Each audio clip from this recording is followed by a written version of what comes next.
Well, I guess it's still morning. Good morning. I'm Chief Gerald Childress with the Kings Mountain Police Department.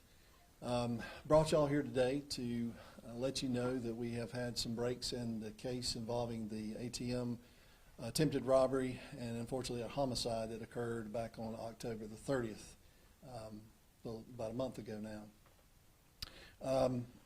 Just as a recap, again, that incident took place on October 30th, just before 9 a.m. We received several different calls to our 911 communications that an individual was down on the ground there at the ATM at 703 East King Street. As our officers arrived, we did locate a Loomis Fargo employee on the ground there that was suffering from a gunshot wound to his chest area.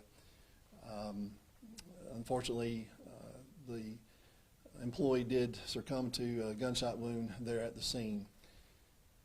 Immediately we started our investigation looking at area surveillance video from the immediate area, convenience stores, anyone that may have any kind of surveillance. And we did locate a vehicle at the Circle K, which our Loomis Fargo employee had just serviced the ATM at the Circle K off of Cleveland Avenue, just down the road from the ATM where this incident took place. In watching the video, we did see this vehicle, a Jeep, that had some individuals in it that appeared to be just circling the parking lot. Really suspicious. Through the aid of other video surveillance, we did see the same vehicle. This is from the Loomis Fargo truck at the ATM just seconds before the suspects got out of the vehicle and approached our victim. Unfortunately, gunfire did happen. Suspects fled back into this vehicle and again fled the scene. There are distinctive marks on this vehicle. Obviously, the star that was on the hood, we did release this. What we didn't really see at the time, because of the contour of the hood, there is a distinctive huge scratch on the hood of this vehicle. We did release this out. Hopefully someone would see this vehicle and call us. On November the 1st, we did receive information that CMPD had recovered this vehicle off of Innovation Drive and Nobles Avenue in Charlotte. We do know that this is the vehicle. It's hard to see a little bit, but there's a scratch on the vehicle similar to the one that we did have at the scene. And as way as a follow-up to this, we did obviously interview the owner of this vehicle. We do not believe that she had anything to do with our crime. She did loan this vehicle out for a few days, which included the day of our incident. And we followed up on those leads, which has led to our arrest that we did this morning. This morning, with the help of the FBI, who's been very instrumental in this case, helping us with some court-ordered cell phone dumping of the immediate area, we were able to track and locate and identify these 4 individuals as our suspects in this case. They have their names here: Dominique Singleton, Jamal Cunningham, Malik Thomas, and Demarion Dockery. All 4 of these individuals will serve this morning with murder warrants as well as attempted robbery with a dangerous weapon. I can tell you that Mr. Dockery was already in the Montgomery County jail for unrelated charges, so he was served with that warrant today. We did execute search warrants on residents to try to recover cell phones, which I do know we have recovered those as well. So we'll be following up on those with that investigation with those phones. All these individuals have been taken into custody without incident and are currently at the FBI office in Charlotte being interviewed. So that's the update on the case at this time. Any questions that you may have? Chief, it sounds like them being at that gas station and the victim being at that gas station may not have been coincidence, just by coincidence, that it may have been planned. Do we believe that this was a planned, executed, attempted robbery? We do know that, again, due to some of our cell phone tracking, that we were able to verify that they did follow the Loomis Fargo employee to Kings Mountain, to his first stop there at the ATM at Circle K, and then followed over to the ATM there where the incident took place. So it does appear that they did follow. How soon they got behind, I can't comment on that, but I do believe, and we do believe in the investigation, that he was followed here, and this was a planned robbery attempt. Was anything taken? Due to the incident and the gunfire, there was no money taken. Basically, once the shot rang out, they basically retreated to the car and fled the scene. Do we know if they're part of a larger operation? At this time, we cannot connect them to any of the other crimes that have been committed. Similar crimes have been committed over the last few months, but that's still under investigation. When it comes to the car that was dumped in Charlotte, was it dumped or just found? Like, how was the... We actually had a citizen call in to CMPD and let them know that they believed that the vehicle was the similar vehicle that was used in our, unfortunately, our homicide was sitting outside on the street, and CMPD went over and recovered the vehicle. What was their connection to the owner of the car?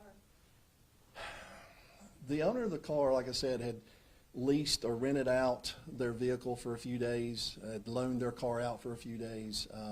That owner of that vehicle was very cooperative with us, and again, based on our investigation and the leads that developed from that, we were able to identify folks that were in that car that day. Was it the woman or the person that leased out or loaned out the car that gave you the names of these individuals, or was there further, having to investigate? The owner of the vehicle, to my understanding, has no affiliation to these individuals at all. As law enforcement, how good does it feel to be able to wrap this case up and have somebody in custody? Very good, very good. I spoke with our victim's mother this morning by phone. She was up in New Hampshire for the Thanksgiving holiday, visiting family up there. She was very appreciative of our efforts. And as a law enforcement officer, with the cooperation and help that we've had with our state and federal partners, as well as our other sister agencies, Stanley County Sheriff's Office, Montgomery County Sheriff's Office, Moore County, and Norwood Police Department, that all assisted in these arrests today. I can't speak highly enough of the cooperation, and very appreciative of their help for us. Are further charges possible? Right now, it's just been charged with murder and the attempted robbery with a dangerous weapon. As the investigation continues, there may be additional charges. There may be additional suspects in this case. It's still an ongoing investigation. So, can you talk about the importance of having, we see this happen often around Charlotte, around the Charlotte area, some sort of homicide, and people are always saying, if you see something, say something, let us know. A lot of the information you got came from somebody who saw that y'all were looking for this specific information. So maybe stress the importance of really, to the community, of they really helped you guys in this investigation. most definitely. Obviously, the biggest break we had in this case was recovering that vehicle. That's what kind of led to our other, investigative leads, and obviously the arrest today. So, a lot of times citizens really don't really feel like they want to get involved. May have to go to court or something like that. But it's very important that if, like you said, if you know something, see something, say something. Let us know. We try to put out as much information to the public as possible to let them know what we're looking for, and we are looking for that cooperation. And fortunately for us in this incident, we did find a cooperative citizen who wanted to assist us in this and bring this case to somewhat of a closure today, at least the arrests. Do we know what did you mention trigger? It's a good question. The individuals were heavily disguised as they exited the vehicle, but we're hoping with the aid of interviews and some other investigative leads that we have, we would be able to actually identify the shooter. But at this time, I couldn't tell you that. When you say disguise, what does that mean? Well, obviously, as they exited the vehicle, there were hoods that were over their heads and some type of mask across the face. So very, very difficult in the initiation to, at least on the video, to actually identify specific folks. But we do know there was a minimum of 4 people in the car. So, and again, I think we've got those 4 folks identified. How many times was the victim shot? The victim was shot once. We believe that early on, you said it looked like he may not have had an opportunity to respond. Do we know if he had any time to react to what was happening around him? No, sir, I don't, based off of what I've viewed, there was no reaction time. Again, it is still an investigation that's going on, but I can tell you that it was just really unfortunate that a gunfire happened that day and a victim died. Our victim died. And until we have an opportunity to, again, interviews and talk with these guys to see exactly what really the motive was that day, then we really can't. We can speculate, but we don't know. I'm going to ask you 1 or 2 questions again, just for technical issues. But you said these folks followed the victim. Talk to me about that. Well, I'll tell you as much as I can, and all I can really tell you is that due to some of the cell phone tracking that we were able to, the FBI was able to help us with, we do know that this vehicle was followed to Kings Mountain. The Loomis Fargo vehicle was followed to Kings Mountain, and from the ATM followed over to the subsequent ATM where this incident happened. So very technical things out there these days, and the FBI was very instrumental in helping us track that. Where were they followed from? Like, was there a start? Well, it was where I guess the Loomis Fargo distribution area where this where this incident originated, or not incident originated from, but where he left from, coming to Kings Mountain to do his job. Was that across the county? Was it a different county? It was Mecklenburg County. It was Charlotte area. It sounds almost random. It's like if they would have picked another truck, it would have been another city and another victim. I can't tell you what was in the minds of these individuals that day. I do know that truck was followed here, and we have a homicide subsequent to that. So again, the interviews hopefully will shed some light on exactly how this happened. And my other question I wanted to repeat is, you had a discussion with his mother. Can you talk to me about that discussion? Obviously, this being Thanksgiving season, there's a person missing from her dinner table or her lunch table this afternoon or tomorrow. So, there's a void there that will never be filled. But she just was very appreciative of the efforts. Initially, I can tell you when I talked with her, the day that this incident happened back on October 30th, I really didn't think that, I got the sense she really didn't have a whole lot of hope that this would come to any kind of an arrest or any kind of resolution. But when I called her this morning to let her know that we've taken folks into custody, she was very appreciative, thanked everyone who was involved in it. And our hearts do go out to the family who did lose their son. And again, we'll forever have that void. I remember speaking with her about that time, and it did sound very distraught. How did it feel for you to be able to deliver that message in time for this important day? Oh, yeah. It's very important. I feel very satisfied that I was able to deliver that.